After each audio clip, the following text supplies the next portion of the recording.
Ser podcast.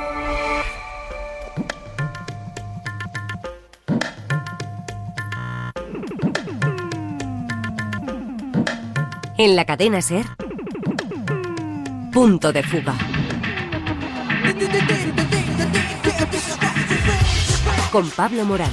Hola a todos, bienvenidos a Punto de Fuga. 2025 pasará a la historia como el año en el que el derecho internacional saltó por los aires. La impunidad con la que se han perpetrado crímenes en Gaza, en Ucrania o en Sudán tendrá consecuencias en otros territorios que también sufren conflictos con muchísima menos repercusión que esas tres grandes guerras. Hemos ido al encuentro de tres abogados que trabajan sobre el terreno en diferentes contextos de represión extrema y en casos que les enfrentan directamente al poder, como es el caso de los presos políticos. Hemos ido a su encuentro para que nos cuenten su historia y también para saber qué opinan de esa deriva mundial actual. Estaremos también en Siria. Nicolás Castellano nos envía desde allí una postal sonora para la esperanza, el ejemplo de que la convivencia es posible en el país después de más de una década de guerra civil y la caída del dictador Bashar al-Assad. Pero antes, un clásico a estas alturas del año, el ranking de los mayores depredadores de la prensa. Reporteros Sin Fronteras ha publicado esta semana su balance anual, el balance de un 2025 plagado de ataques contra la libertad de prensa y que se cierra con el asesinato de 67 periodistas y el encarcelamiento de más de 500. La criminalización de los profesionales está detrás de estos crímenes, su señalamiento como objetivo de guerra. Por eso, el anuario de Reporteros elige a los principales depredadores de la prensa de 2025, que nos ha ayudado a identificar Edith Rodríguez, vicepresidenta de la organización. El primero y más obvio, el ejército israelí. Cerca de 250 periodistas asesinados en 2 años de ofensiva, son unos 10 al mes de media, que obviamente no todos los meses han sido 10, algunos más, algunos menos, pero es para poner un poco las cifras en contexto. Cuesta a veces asimilar la frase que el ejército de Israel, de un país supuestamente democrático, es el mayor asesino de periodistas del mundo por segundo año consecutivo y de la historia reciente, pero es que es lo real. Supone más o menos el 25% de la profesión periodística ubicada en Gaza antes de la ofensiva de Israel. Había cerca de 1 millar de periodistas, según los sindicatos de periodistas palestinos. El 25% es diezmar a una profesión. Alguien que gana posiciones en el ranking, Vladimir Putin. Vladimir Putin lleva desde que tomó el poder, ya la asesinada, bueno, vamos a decir fallecida porque no hay pruebas, Ana Politkovskaya, la periodista, ya avisaba de él hace 20 años. Lo único que ha hecho es recrudecerse cada vez más. Putin ahora mismo es uno de los mayores carceleros de periodistas del mundo. Tiene en la cárcel a 48 periodistas detenidos. Muchos de ellos, y este es otro récord que tiene, son ucranianos. Es el país que más periodistas extranjeros encarcela y ha ido endureciendo las leyes internas hasta hacer del periodismo un ejercicio imposible ahora mismo en Rusia. Merced a leyes como la de agentes extranjeros o indeseables, por ejemplo, Reporteros Sin Fronteras es un agente indeseable en Rusia, es imposible que se ejerza el periodismo independiente. De hecho, todos los periodistas libres o están en prisión o están fuera de Rusia y además perseguidos de forma transnacional por el Kremlin. Atención a México, es el segundo territorio después de Gaza más mortífero para la prensa. Ya hay un cártel que es responsable. Sí, el cártel de Jalisco Nueva Generación, que es uno de los depredadores que señalamos este año, pero que forma parte de un contexto mucho más complejo, que es el contexto mexicano. México es año tras año el segundo país del mundo en periodistas asesinados, sin conflicto oficial, porque oficiosamente podríamos discutir mucho sobre lo que son conflictos y no son conflictos. Y además con un patrón de asesinatos muy similar. Siempre son periodistas locales, periodistas muy vocacionales, periodistas en narcoestados, en estados carcomidos por el crimen organizado, que tienen su pequeña emisora, una página de Facebook, y con esos medios tan modestos, muchas veces pluriempleados, que ejercen esto vocacionalmente por la tarde y por la mañana son taxistas o son peluqueros, pues son presas muy fáciles, ¿no? y como te decía, con sus páginas de Facebook o con sus pequeñas emisoras, pues denuncian las corruptelas locales. Matar sale baratísimo en México, de forma literal y metafórica, es decir, tiene un precio muy bajo el sicariato y una impunidad muy grande, y este año de nuevo repuntan muchísimo los asesinatos. Por tanto, ponemos este cártel en un contexto de crimen y de corrupción que se ceba año tras año con México. En Afganistán se nota la vuelta de los talibanes. Horroroso. Ya al año, a los pocos meses de llegar los talibanes, el 15 de agosto de 2021, a los pocos meses hablábamos de que más del 60% de la profesión periodística había desaparecido. Hoy estaríamos casi cerca del 100%, especialmente en lo que respecta a las mujeres. Son directivas, como llaman ellos, tras directivas y prohibiciones una tras otra las que promulga el régimen talibán. No queda, está prácticamente erradicado cualquier forma de expresión de periodismo libre, y lo que es más preocupante, todo el periodismo independiente afgano está en el exilio, y muchos de ellos atrapados en países fronterizos como Pakistán, desde donde nos llegan aluviones a reporteros sin fronteras de solicitudes de ayuda porque no les es concedido el asilo, y muchas veces son deportados de nuevo a Afganistán, donde asumen, pues donde van a sufrir toda la mano dura del régimen, ¿no? Así que es un periodismo erradicado prácticamente en el país, forzado al exilio y perseguido en el exilio. Y el quinto y último depredador que señalamos está en la antigua Birmania. Bueno, Birmania es desconocido porque en España es verdad que nos queda lejos, pero es lo más parecido a lo que podemos imaginar como cárceles del terror, como mazmorras de tortura. Birmania es siempre, desde que también el golpe de Estado del año 21 de la Junta Militar que ahora está en el poder, uno de los mayores carceleros de periodistas del mundo, en términos absolutos, pero es que en términos relativos, o sea, en porcentaje per cápita, es el que más periodistas detiene de lejos. Y lo peor es cómo los detiene. Torturas, malos tratos, detenciones totalmente arbitrarias y ejecuciones, que ha habido 7 ejecuciones desde el año 2021. Es, como te comentaba, lo más parecido a lo que entendemos por estos regímenes carcelarios del horror, ¿no? De las mazmorras y de las torturas. Nosotros tenemos instalado un mecanismo de ayuda desde la vecina Tailandia. Es verdad que la frontera es permeable y de Birmania se puede cruzar relativamente bien a Tailandia, y hemos ayudado ya a más de 300 periodistas que han podido refugiarse en el país vecino, y logramos meter ayuda en Birmania. Pero sin duda, no por ser el menos conocido, no es el menos duro, ¿no? Son cárceles terroríficas. Este asedio a la prensa es solo uno de los ejemplos de un derecho internacional en deconstrucción que se ha acelerado en este 2025 y que, como os decíamos al comienzo, tendrá consecuencias globales. Hemos ido al encuentro de 3 abogados que pelean contra esa impunidad en los contextos más complejos. Nos interesa saber qué opinan de la actual deriva de las leyes y del derecho humanitario, y hemos hablado con ellos en el Congreso de Derechos Humanos organizado por el Consejo General de la Abogacía Española. Estamos en la sede del Consejo General de la Abogacía Española con 3 profesionales que trabajan en contextos muy complicados, que trabajan por la defensa de la ley en contextos muy complicados. Son Hali Mahmoud, abogado saharaui, Gemma Jones, abogada ecuatoguineana, y Sahar Francis, abogada palestina. ¿En qué tipo de casos sois especialistas? ¿Qué tipo de problemas ayudáis a resolver a diario? Good morning. I'm a Palestinian human rights lawyer that is. Soy abogada palestina especializada en derechos humanos y trabajo desde hace 28 años con presos políticos palestinos detenidos bajo la ocupación israelí.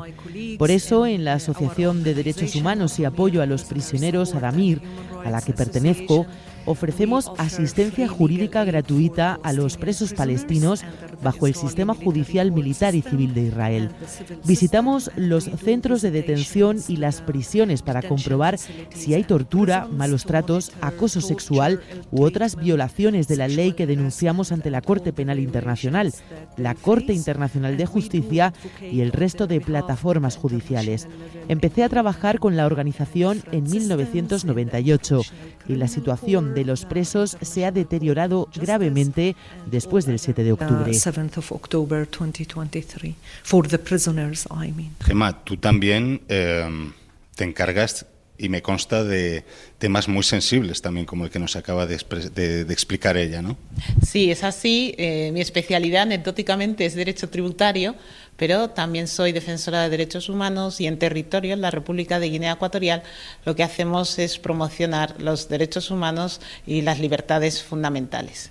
Nuestra labor es muy sensible porque este nicho, este sector de derechos civiles y políticos generan mucho estigma y enfrentamos muchas injerencias, hostigamiento y acoso por realizar este trabajo, pero no solamente en la República de Guinea Ecuatorial, sino también in situ, en Madrid y en España, por lo que nosotros llamamos, aunque no sea un término jurídicamente definido, la represión transnacional, que se caracteriza por el acoso, hostigamiento, injerencias y persecución que realizan ciertos actores que representan los intereses económicos de los otros estados contra los que somos públicamente contrarios a ciertas prácticas o somos disidentes.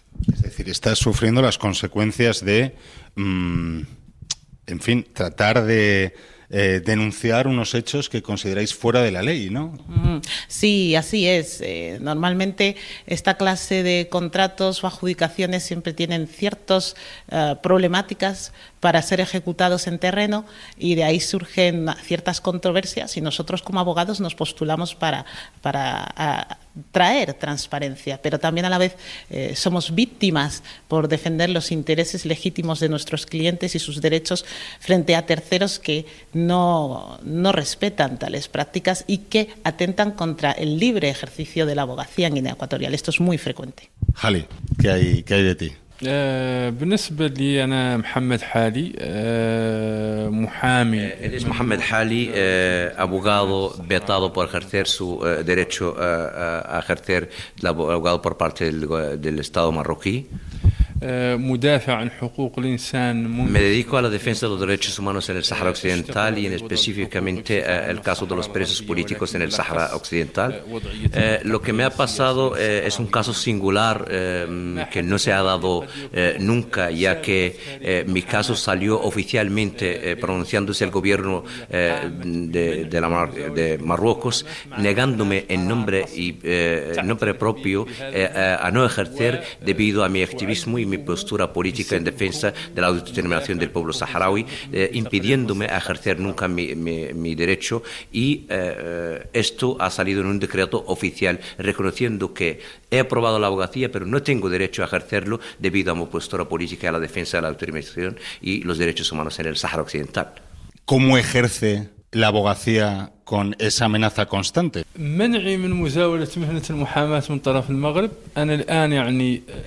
parte desde una convicción de que él es un chivo expiatorio o un ejemplo para espantar a todos aquellos que se atreven a pronunciarse y a dedicarse a este oficio que no tienen ninguna salida. Por lo tanto, él está ejerciendo no como abogado porque se le ha prohibido, pero sí como activista, porque el Sáhara Occidental es un territorio hermético a los medios de comunicación y no hay ninguna quieren impedir que haya una voz que transmita esta realidad que se vive ahí. Por ello, él se sacrifica a trabajar y a defender como activista voluntario a los derechos humanos en el Sáhara Occidental y para mostrarle de que, a pesar de todo esto, él seguirá ejerciendo ese oficio al que él ama y el que ve como una necesidad para que su pueblo, estando en una parte herméticamente cerrada donde no hay acceso ni medios de comunicación ni voces independientes, a que se puede llegar a la realidad desde este lugar tan hermético. Además de esa prohibición para ejercer la labor de la abogacía, ¿qué otras represalias ha sufrido por parte del Estado marroquí? Ha sufrido todo tipo de represalias, desde físicas, de vejación, de amenazas, ha estado desaparecido, ha estado preso, lo han detenido varias veces, incluso van más allá en su amenaza y en su castigo, castigando a sus familiares, a sus allegados, a todos aquellos que tengan algo que ver con él, para acorralarle, para aislarle, y tipo de castigos económicos, tipo de acorralamiento impidiéndole que ejerce, y parece el sentirse como un leproso, un aislado, que intentan utilizarlo como ejemplo para que todo aquello que se atreve a pronunciarse vea el resultado. Pero ha sufrido todo tipo de vejaciones, de agresiones físicas y psicológicas. Lo que él padece no solamente lo padece él. Las estadísticas recientes, hay una contabilidad que habla de alrededor de más de 500 explosiones desde el Sáhara Occidental. La mayoría de ellos son 100 y pico españoles, incluso abogados, que han intentado entrar en el Sáhara y han sido expulsados, incluso agredidos físicamente para impedirles que entran. No solamente en su caso, sino gente que goza con protecciones internacionales, con derechos sobre esto. Entonces se pueden imaginar lo que él sufre estando dentro de eso. Sahar, y en tu caso, ¿qué represalias has sufrido por parte de un Estado como el israelí en una materia tan sensible también como es la defensa de los presos palestinos? Por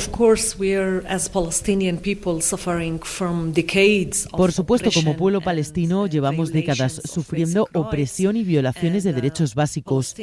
Las sufrimos nosotros como organizaciones palestinas de abogados, pero en general toda la sociedad civil palestina es objeto de represión y restricciones diarias, de intimidación y de ataques. Ataques graves que buscan silenciarnos, prohibir nuestras actividades de apoyo a nuestra gente sobre el terreno. No hablo solo de quienes nos dedicamos a la defensa de los derechos humanos. También ocurre en el sector agrícola, en la salud, en todos los servicios públicos. También persiguen la ayuda humanitaria porque permite a la gente ser resiliente y mantenerse firme en su tierra. En mi caso, fui procesada en 2021 por intentar apoyar a mi cliente. El proceso contra mí duró 6 años. Intentaron quitarme la licencia, pero perdieron el caso.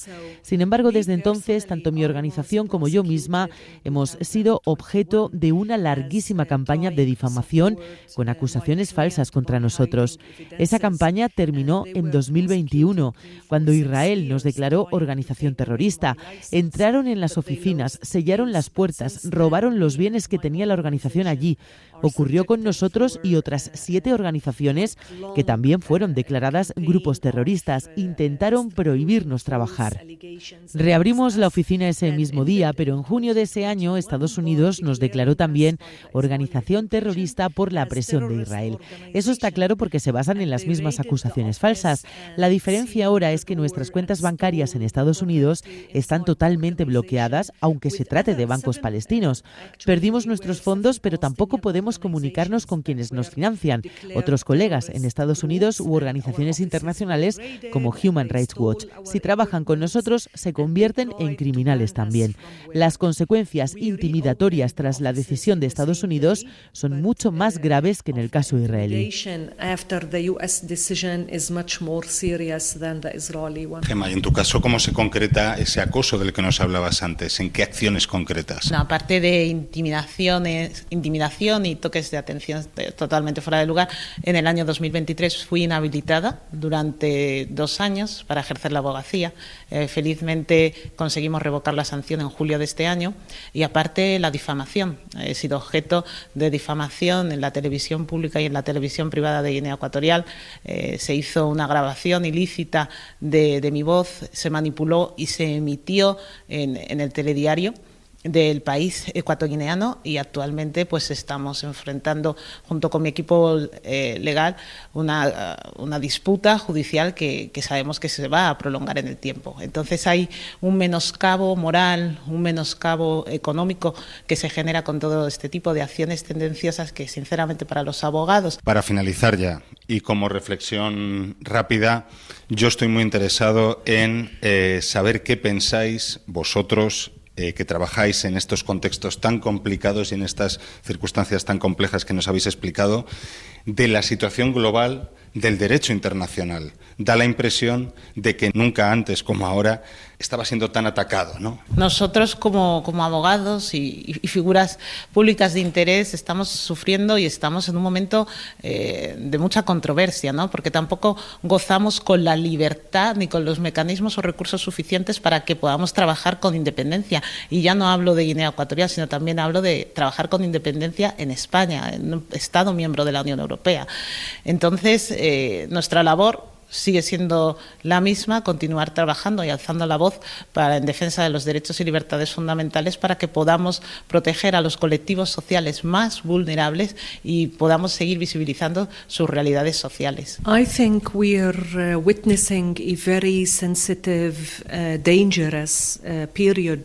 Creo que estamos asistiendo a un periodo muy delicado y peligroso desde el punto de vista de los derechos humanos en general a nivel mundial debido al genocidio que hemos visto ante nuestros ojos y en directo a diario en Gaza sin que el actual sistema de derecho internacional pudiera detenerlo. Esto es muy problemático para nosotros como abogados, creer que si el sistema no fue eficaz para salvar las vidas de los palestinos en Gaza y su genocidio, ¿cuándo funcionará? ¿Y cómo funcionará? Creo que la clave está en la rendición de cuentas. Si el sistema consigue que los delincuentes más graves rindan cuentas por sus crímenes, no hacerlo socava todo el sistema. Si Estados Unidos, los israelíes y sus aliados pueden salirse con la suya con delitos tan graves, un genocidio, crímenes de guerra, crímenes de lesa humanidad, sin ningún tipo de responsabilidad, ¿cómo podremos buscar responsabilidad en otros regímenes dictatoriales? Creo que esto facilitará la opresión de la oposición y las minorías en general. De los pueblos indígenas, por ejemplo, nadie hablará de ello. Esto es peligroso no solo para los abogados o defensores de los derechos humanos como individuos, sino también a nivel mundial.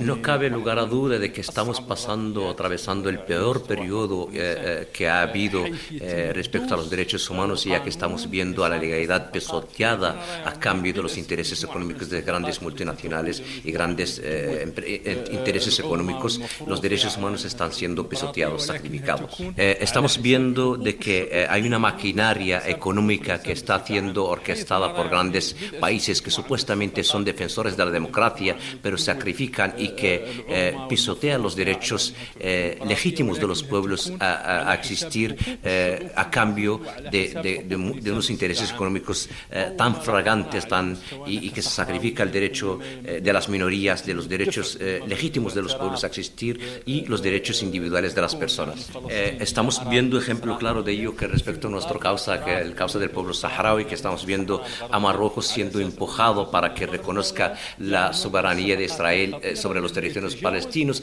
a cambio de cederle una soberanía que no le corresponde, que es la soberanía del Sahara Occidental, a cambio de este reconocimiento al Estado. Y eso estamos viendo que son unos intercambios de intereses económicos que pisotean y ponen en peligro el legítimo derecho de los pueblos a existir y los derechos personales a los pueblos a poder decidir.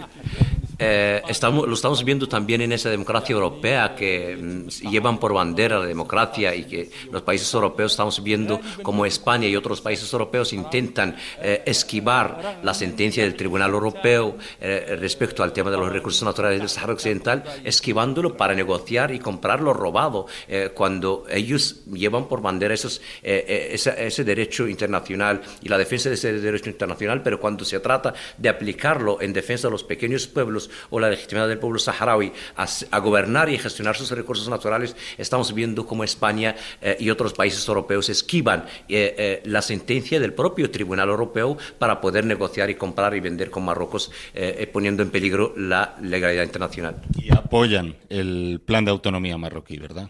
No, España entre ellos también.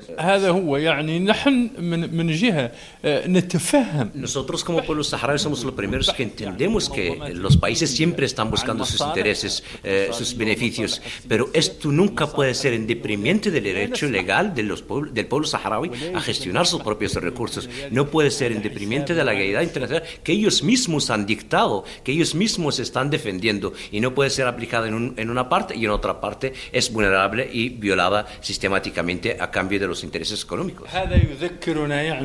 Esto nos hace recordar el diamante de África, como se siempre comentar que algún europeo está luciendo un diamante precioso sin saber que este diamante ha sido extraído el sufrimiento de muchísimos seres humanos en África de la explotación, y esto nos hace reflexionar, hacer una reflexión que todo el mundo tiene derecho a gozar del lujo siempre y cuando no sea en detrimento de los derechos de otras personas o que sufren la explotación de otras personas.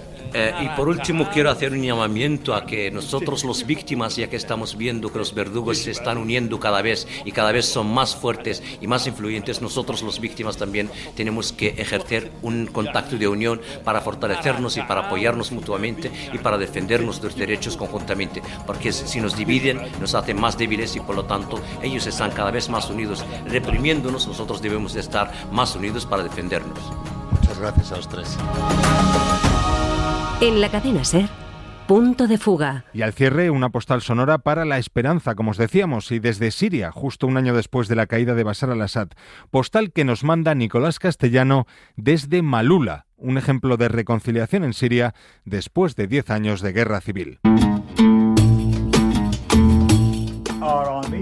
El arameo viene del significado que es lo máximo, encima, que es lo más sublime, ¿no? Que existe. Quizás orar por arameo significa orar por lo máximo que uno puede.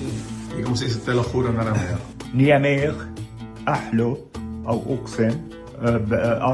Es el único lugar del mundo donde realmente se puede jurar en arameo. En Malula todavía se habla la lengua de Jesucristo, una lengua que se muere en el planeta. Solo 1.500 personas hablan este idioma y Malula es la aldea siria donde aún se enseña y se usa a diario. Fadwa reza en arameo en la iglesia de Malula, que en 2013 fue arrasada por la Brigada al-Nusra, el brazo armado de Al-Qaeda en Siria, uno de los grupos yihadistas más radicales que lo primero que destrozó fue la bodega. Querían acabar con el pecado. La guerra arrasó con la cuna del arameo en Siria y sus vecinos, como esta guía de la iglesia, ahora reconstruida, siguen teniendo desconfianza hacia los nuevos gobernantes del país.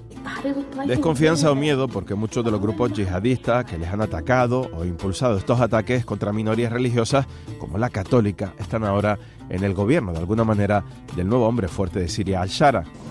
¿Hasta qué año? La iglesia se quedó vacía y arrasada. Ahora han empezado a restaurarla.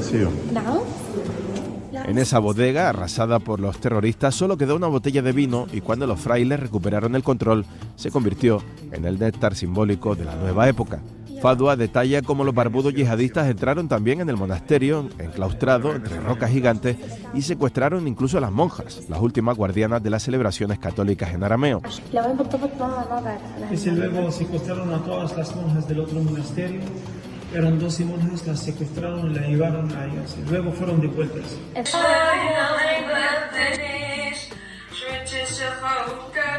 Un alumno del último profesor e investigador del arameo, George Michael, canta una de las canciones compuestas por este erudito que, a pesar de estar casi ciego, mantiene viva esta lengua con su lupa y con la ayuda de sus alumnos.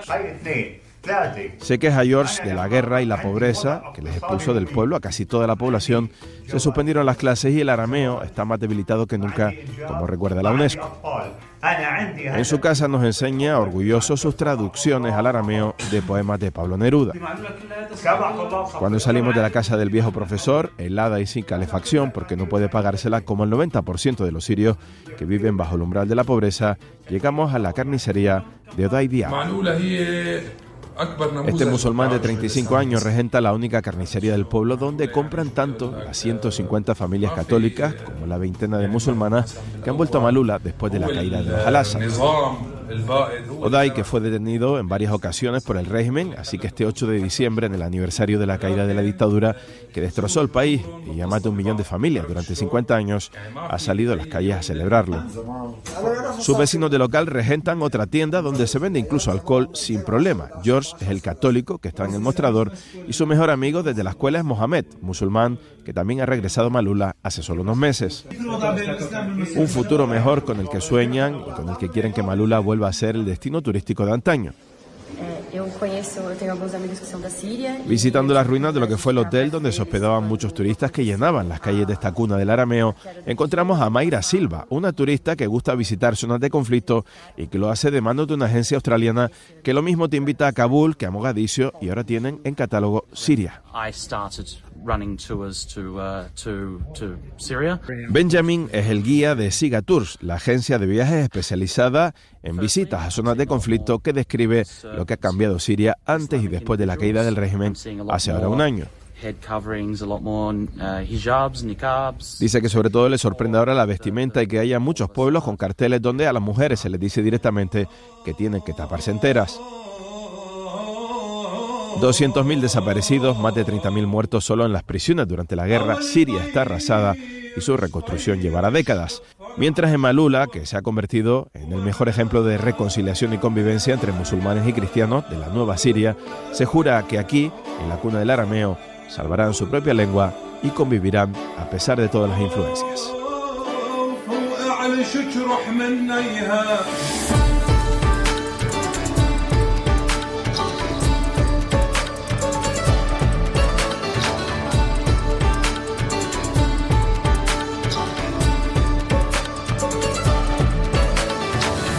Hasta aquí el punto de fuga de esta semana. Ya sabéis que os seguimos acompañando en cadenaser.com, en Facebook, en X, somos @punto de fuga y por supuesto en Ser Podcast, donde tenéis todos los capítulos del programa para escuchar cuando queráis y para compartir, porque sois parte fundamental de este mundo, que también importa.